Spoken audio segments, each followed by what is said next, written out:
미국 네브라스카 주립대학의 스티네트라는 교수라는 분이 계신데 이분은요, 현대 가정들의 문제점을 분석하고 연구하는 교수입니다. 그는 가정들의 연구를 쭉 해보니까 건강한 가정이 지니고 있는 5가지 공통점이 있다는 것을 발견해서 그것을 자료로 정리해서 발표를 했습니다. 특별히 5월은 가정의 달인데 우리 태민교회 모든 성도들의 가정은 건강한 가정들이 되어야 될 텐데 이 5가지 요소를 한 번쯤 마음에 새겨보시기를 바랍니다. 이 5가지 요소를 잘 갖추고 있을 때 건강한 가정으로서 가족 구성 모두가 행복한 삶을 누릴 수 있다고 주장을 합니다. 첫째는 감사하는 마음입니다. 서로서로 상대방에 대해서 감사하는 마음, 고마운 마음을 가지고 그것을 자주 표현하게 될 때 건강한 가정이 될 수 있다라고 얘기를 하고요. 둘째는 헌신입니다. 자기 유익보다는 상대방의 유익, 가족 구성원들의 유익을 위해서 내가 희생하면서 가족들을 섬기고 돌보게 될 때 건강한 가정이 될 수 있다라고 얘기를 합니다. 세 번째는 함께 하는 시간입니다. 예를 들어서 되도록이면 많은 시간을 가족과 함께 보내는 가정이 건강한 가정이다. 예를 들어서 식사도 그렇고 또 여행을 한다든지 어떤 가정의 행사라든지 이럴 때 늘 함께하는 시간이 많으면 많을수록 건강한 가정이 될 수 있다. 그렇게 얘기를 합니다. 그 다음에 네 번째는 가족 구성원들이 긍정적인 생각입니다. 부정적인 생각보다도 긍정적인 생각을 가족들이 함께 하게 될 때 건강한 가정을 세울 수 있다. 그렇게 말합니다. 마지막 5번째는 건강한 가정이 되기 위해서는 이런 공통점이 있더라는 것입니다. 위기 극복의 능력을 가지고 있는 가정. 즉 가정에 위기가 찾아왔을 때 그 위기를 극복하는 능력이 있는 가정이 건강한 가정이다. 그렇게 얘기를 합니다. 가족에게 고통스러운 문제가 발생합니다. 그런데 그 고통 속에서도요, 좌절하지 않고 그 위기를 극복할 수 있는 능력을 가졌을 때 건강한 가정이고 행복한 가정이 될 수 있다는 것입니다. 오늘날 각 가정들은 여러 가지 가정의 위기들을 겪고 있죠. 가족 개인의 어려움을 당하기도 하지만은 때로는요, 가정 전체가 위기를 겪기도 합니다. 사실 크고 작은 문제이든지 간에 어려움을 겪지 않은 가정은 사실 찾아보기가 힘듭니다. 각 가정들이 여러 가지 형태의 어려움들을 겪고 있습니다. 그러나 가정의 위기가 찾아왔을 때 좌절하는 것이 아니라 오히려 변화의 기회를 삼아서 그 위기를 극복할 수 있는 가정, 바로 그런 가정이 건강한 가정이요, 행복한 가정이 될 수가 있는 것입니다. 오늘 본문 말씀에도 보니까 가정의 위기가 찾아왔는데 그 가정의 위기를 잘 극복하여 건강한 가정을 세운 사람의 이야기가 나옵니다. 이 가정은 위기를 극복할 수 있는 능력을 갖추고 있는 가정이었습니다. 이 가정의 위기가 찾아왔지만은 그 위기를 잘 극복했습니다. 그래서 이 가정을 건강한 가정이라 말할 수 있고 하나님께 너무나 귀하게 쓰임받은 가정이 될 수가 있었습니다. 이 가정은 야곱이라는 사람의 가정입니다. 야곱은 형 에서를 피해 하란에 있는 외산촌 지구로 도망가서 도피 생활을 하지 않습니까? 그곳에 머물게 되었을 때 그는 청년의 때 빈손으로 혈혈단신 외삼촌 라반의 집에 한 번도 가보질 않았지만 그 먼 곳으로 도망을 갔습니다. 이제는 그곳에 머물면서 결혼도 하게 되었고 가정을 꾸몄습니다. 그리고 그 가정을 이끌어가는 가장이 되었습니다.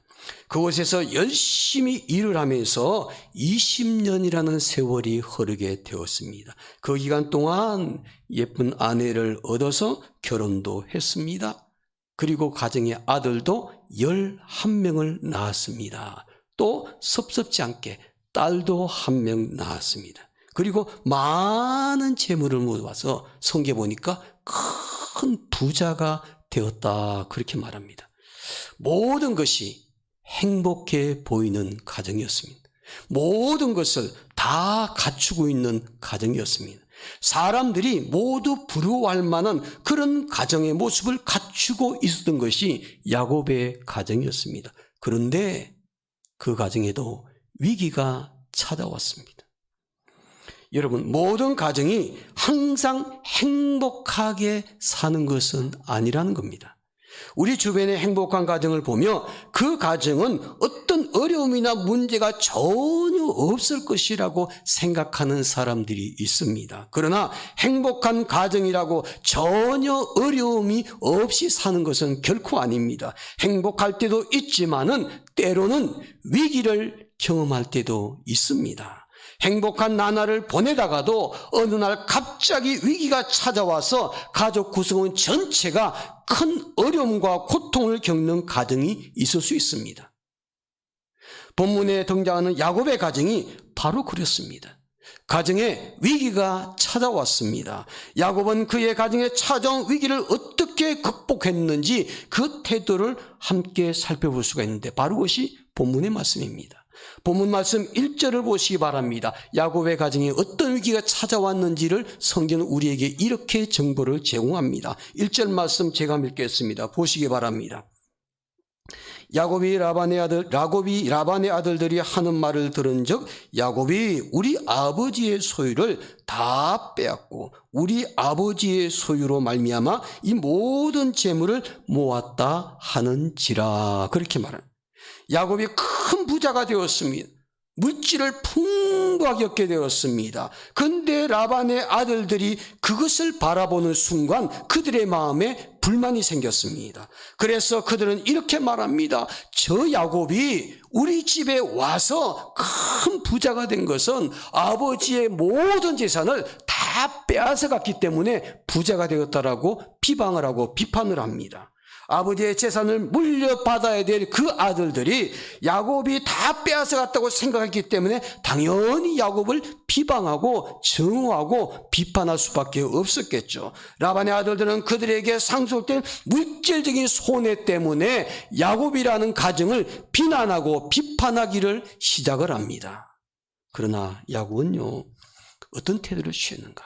오늘 성경에 보니까 자기 자신을 향한 비방에 대해서는요, 한마디 말도 하지 않습니다. 침묵합니다. 입을 다물고 있습니다. 대꾸하지 않았습니다. 그들에게 찾아가서 따지지도 않았습니다. 그들과 다투지도 않았습니다.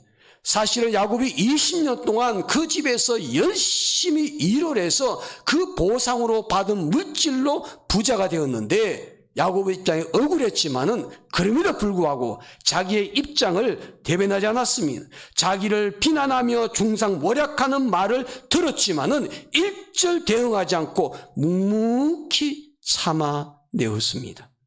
야곱은요, 자기를 비난하는 말을 들었을 때 왜 기분이 나쁘지 않았겠습니까? 왜 억울하지 않았겠습니까? 자기를 터무니없이 중상모략하는 말을 들었을 때 왜 화가 나지 않았겠습니까? 그러나 야곱은 그 비방과 중상모략에 대해서 일절 맞서서 대응하지를 않습니다. 이런 태도는요, 우리 그리스도인들이 본받아야 될 성숙한 신앙인의 모습입니다. 주변에서 사람들이 나에 대해서 수군거리기 시작합니다. 나를 비방하기 시작합니다. 근거도 없이 나에 대해서 중상모략하는 말들을 해댑니다. 그래서 그 사람들에게 찾아가서 따지고 싶고 항변하고 싶고 그리고 싸우고 싶은 그런 마음이 듭니다. 그러나 비방이나 중상모략이라는 것은요, 참 신기한 것은 대꾸하면 대꾸할수록 더욱더 커지는 특성을 가지고 있죠. 그 비방에 대꾸하기 시작하면은 도리어 말려들어서 더 큰 비방이 나에게 날라올 때가 있는 것을 보게 됩니다. 그래서 유명한 철학자 펜이라는 사람은 이렇게 말합니다. 중상과 비방은 죽이려고 하면 다시 살아나지만 가만히 놔두면 자연사한다. 그렇게 말했습니다. 성경에도 예수님께서 고난에 대해서 이렇게 말씀하시죠. 그는 죄를 범하지 아니하시고 그 입에 거짓이 없으시며 욕을 당하시되 맞대어 욕하지 아니하시고 고난을 당하시되 위협하지 아니하시고 그렇게 말합니다. 예수님도 비방받으셨습니다. 중상모략 당하셨습니다. 그런데도 일절 대응하지 않았다고 성경은 말씀합니다. 사랑하는 성도 여러분, 혹시 누군가가 여러분을 비방하십니까? 어떤 근거도 없이 사실이 아닌 것을 가지고 여러분들의 가정에 대해서 험담하는 이야기가 들려오십니까? 그래서 그 사람을 막 찾아가서 좀 따지고 싶고 대응하고 싶고 그런 마음이십니까? 여러분, 죽은 사람 보십시오. 죽은 사람은요, 일절 대꾸하지 않습니다. 죽은 사람은 말이 없습니다. 죽은 사람은 그 어떤 말에 비방하거나 험담을 해도 맞대응하지를 않습니다. 여러분, 오늘 저와 여러분들은 예수님과 함께 십자가에 이미 죽은 사람들인 줄로 믿습니다.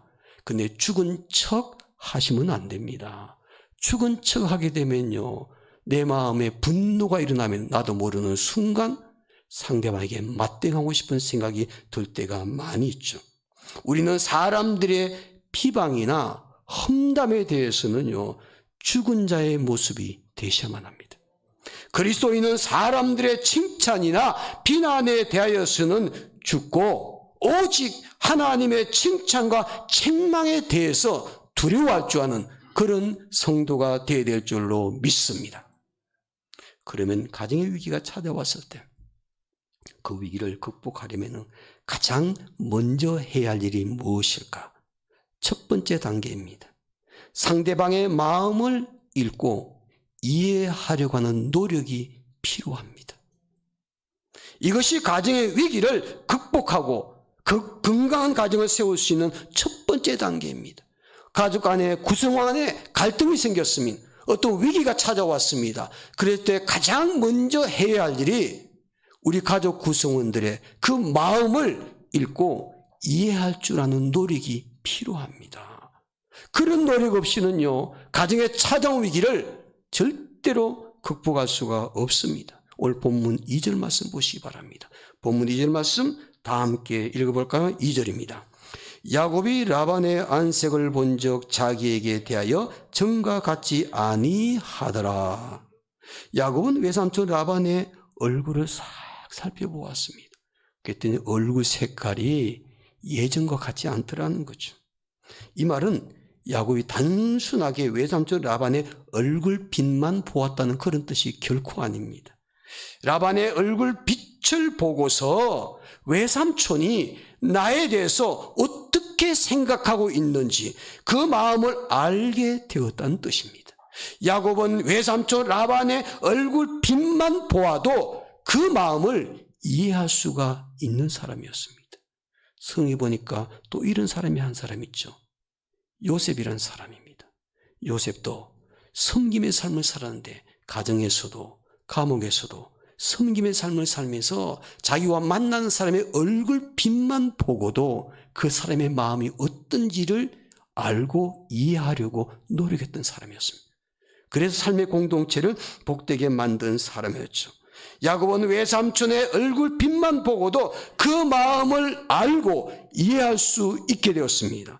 야곱은 외삼촌의 얼굴빛만 보고도 그가 무엇을 생각하고 있는지 그의 마음을 알게 되었다는 것이죠. 지금 외삼촌이 자기를 어떻게 생각하고 있는지, 또 무엇 때문에 못마땅하게 여기고 있는지 그 마음을 이해하게 되었습니다.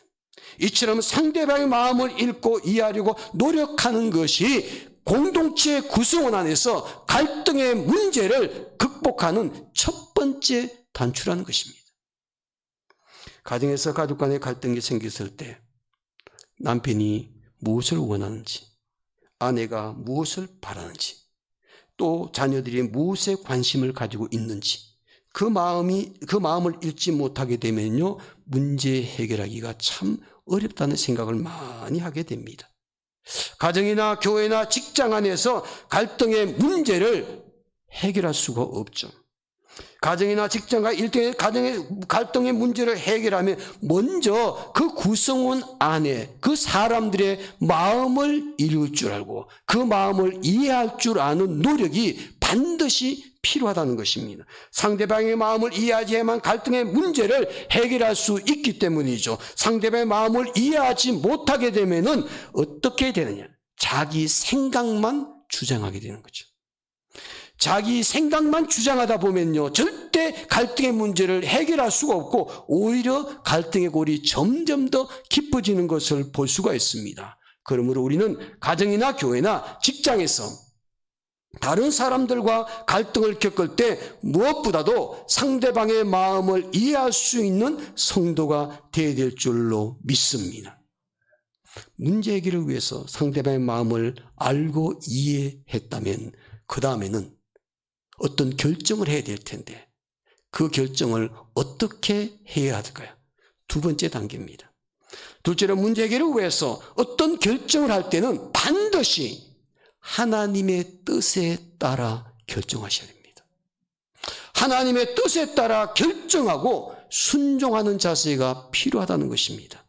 본문에 등장하는 야곱을 한번 보시기 바랍니다. 그는 갈등의 무기가 찾아왔을 때 상대방의 얼굴빛만 보고도 그 마음을 알고 이해할 수가 있었습니다.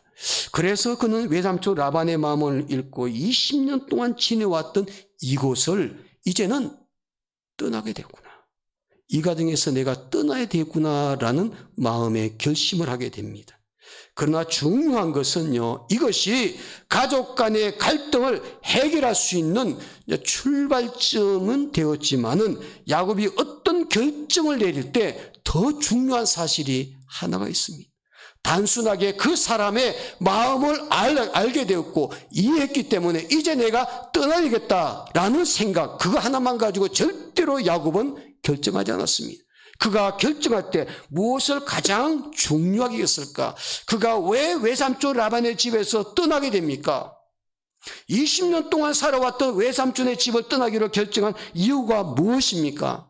라반의 아들들이 야곱을 미워하고 비방했기 때문입니까? 아닙니다. 그것 때문에 떠나기로 결정한 것은 절대로 아닙니다. 외삼촌 라반이 야곱을 못마땅하게 여겼기 때문에 떠나는 것입니까? 아닙니다. 그것 때문에 떠나는 것이 결코 아닙니다. 물론 라반은 야곱의 재산이 자기보다 더 많아지고 큰 부자가 된 것을 보고 못마땅하게 생각을 했습니다. 이전과 같이 대해주지를 않았습니다. 갈등이 있었습니다. 그러나 야곱이 떠나는 결정적인 직접적인 이유는 그것이 아니었습니다. 오늘 성경에서 야곱이 떠나게 된 결정적인 이유에 대해서 성경은 이렇게 우리에게 정보를 제공합니다. 본문 말씀에 보니까 외삼촌 라반의 집을 야곱이 떠나게 된 건 3절 말씀에 나와 있습니다. 3절 말씀 볼까요? 3절 말씀 우리 다 함께 읽겠습니다. 3절입니다. 여호와께서 야곱에게 이르시되 내 조상의 땅 내 족속에게로 돌아가라. 내가 너와 함께 있으리라 하시니라. 하나님께서 야곱에게 말씀하지 않습니까? 내 조상의 땅, 내 족속에게로 돌아가라. 야곱이 외삼촌 라반의 집을 떠나서 고향 집으로 돌아가게 된 것은요, 하나님 말씀이었기 때문이란 것입니다.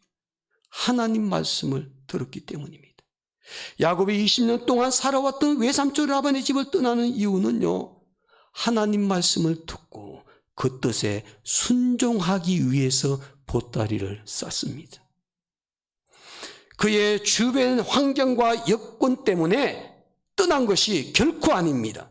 사람들 때문에 떠나는 것이 아니라는 겁니다. 만약 그곳에 머무는 것이 불편하고 자기를 비방하고 비난하는 사람이 있을지라도 하나님께서 떠나지 말라고 말씀하셨다면 야곱은 결코 떠나지를 않았을 것입니다.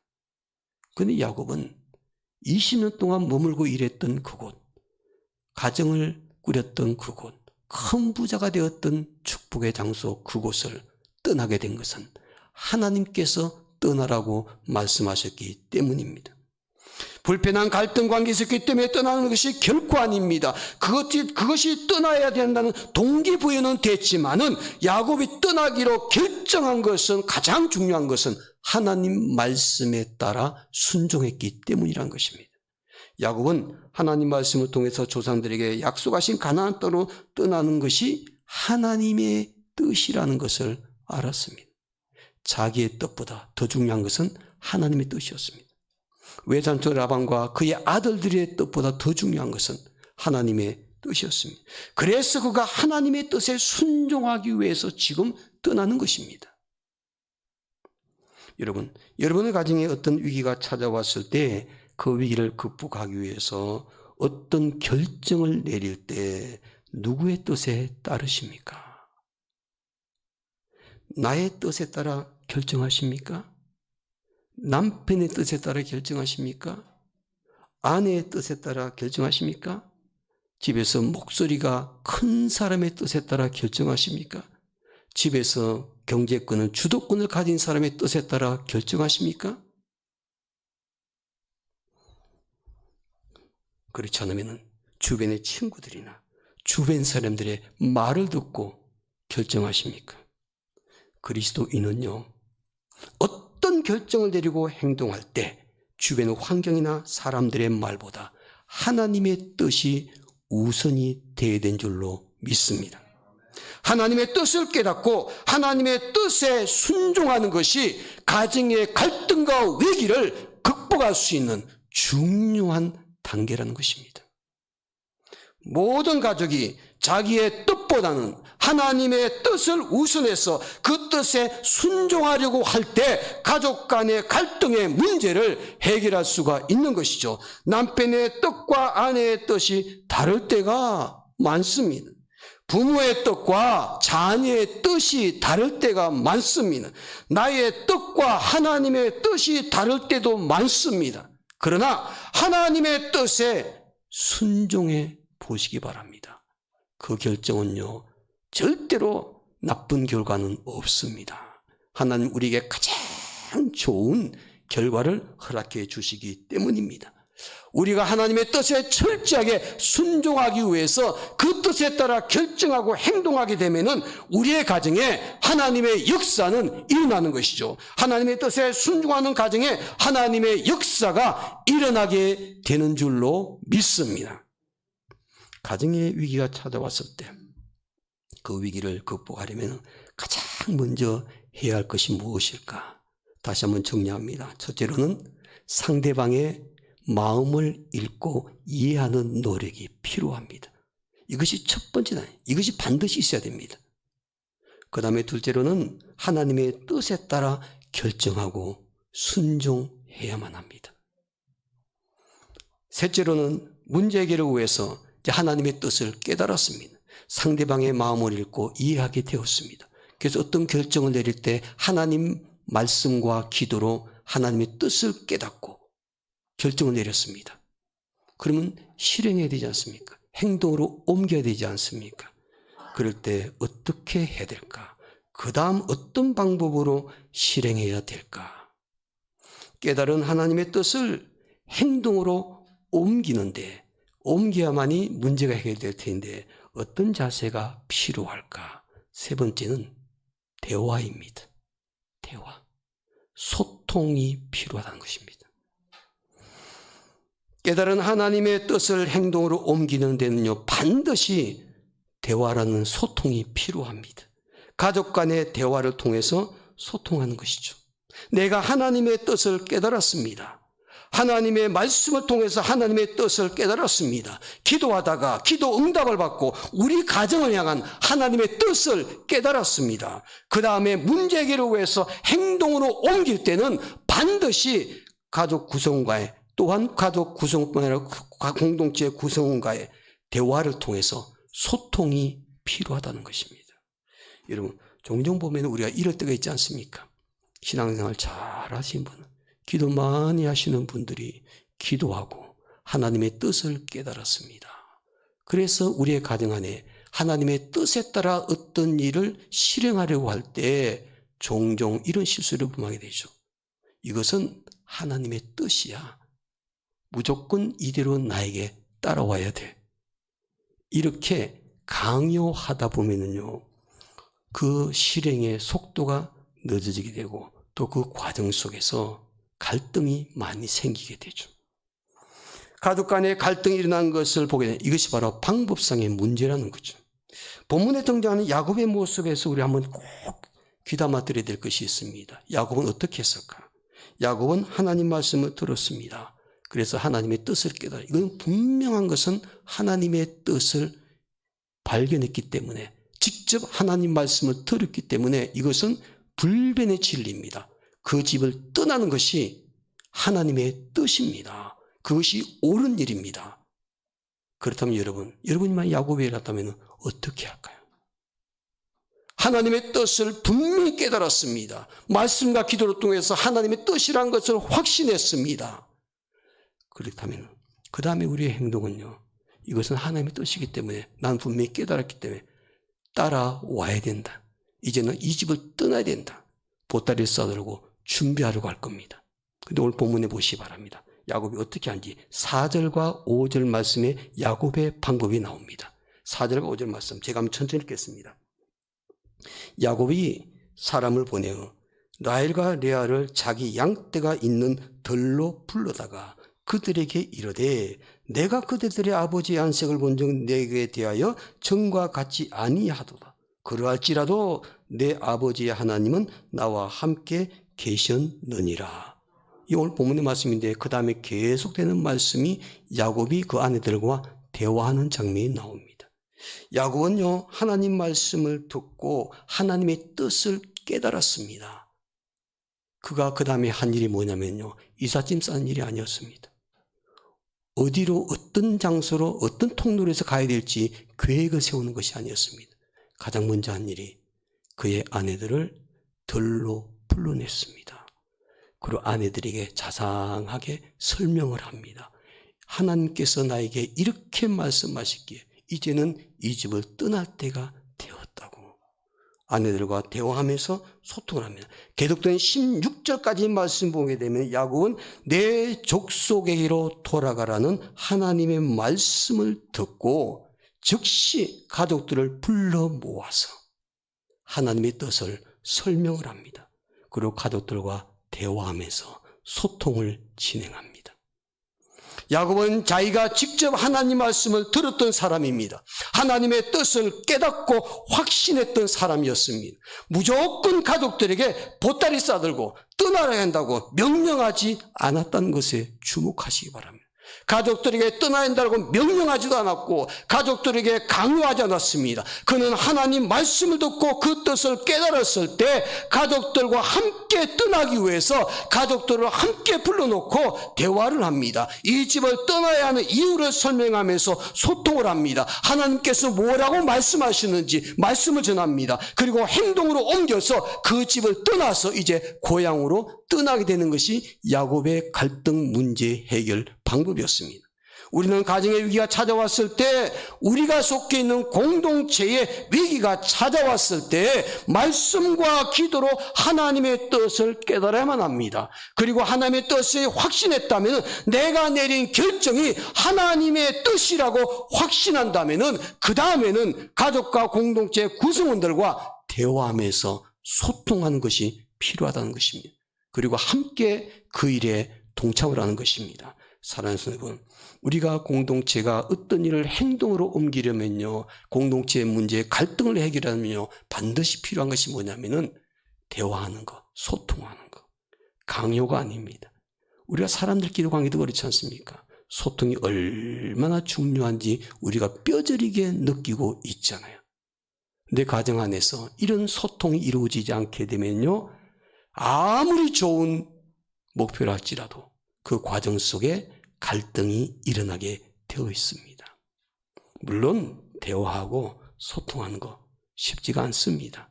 그렇기 때문에 더 우리가 힘써서 노력해야 될 일이라는 거죠.